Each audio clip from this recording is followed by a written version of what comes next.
好，你一開閘嘅時候咧，魔高一丈啊，慢插啊！前面快嘅馬有呢隻明月千里嘅，內欄小米洲咧，中間東方快車上咗去，喺外邊6-3仲係有德威啊！內欄位置仲係海船生輝啦，中間粉紅衫首飾太陽啊！最出灰馬仲係綠色勁區啊！馬林中間呢，軍勇戰神出邊白衫勁精神啊！尾5內欄呢就魔高一丈啊！尾4威利加道啊！後邊3隻嘉應之友喜蓮掌聲，同埋出邊嘅代代為王嚟㗎。好啦，接近呢個1004米嘅段處啦，咁啊中間位置綠色勁區快啦，外邊勁精神亦都走埋上去，跟住個第3位咁啊有東方快車啦，第4位外邊就有德威啦，搏住個第5啦，黃衫呢就係呢隻明月千里啊，再內欄位置仲有小米洲，出邊軍勇戰神，中間粉紅衫首飾太陽，再後邊仲有海船生輝代代為王啊，尾4位置威利加道啊，尾3魔高一丈，響外邊呢仲有尾子就係嘉應之友包咗落尾呢，就係嗰隻喜蓮掌聲嚟㗎。好啦，跑到去對面直路中尾段過埋1000先，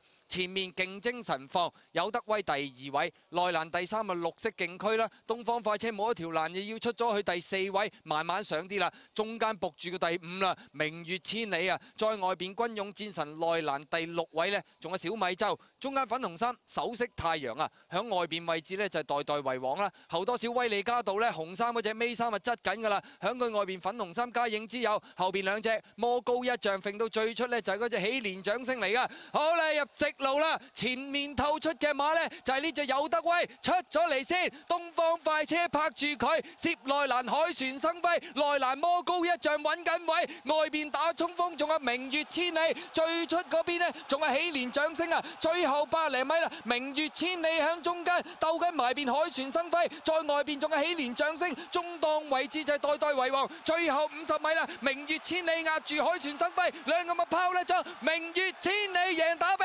第2名就係海船生輝啊，第3名呢，有冇機會係嗰隻後上嘅威利加道呢？咁啊結果呢隻明月千里守住一個相當靚嘅位置。2搭第5位，直路上面出頭，內欄都慳咗好多位㗎，都好被動，就係嗰隻海船生輝，兩匹馬大魔馬房啊嘛，鬥足半條直路，終點前明月千里就鬥贏咗。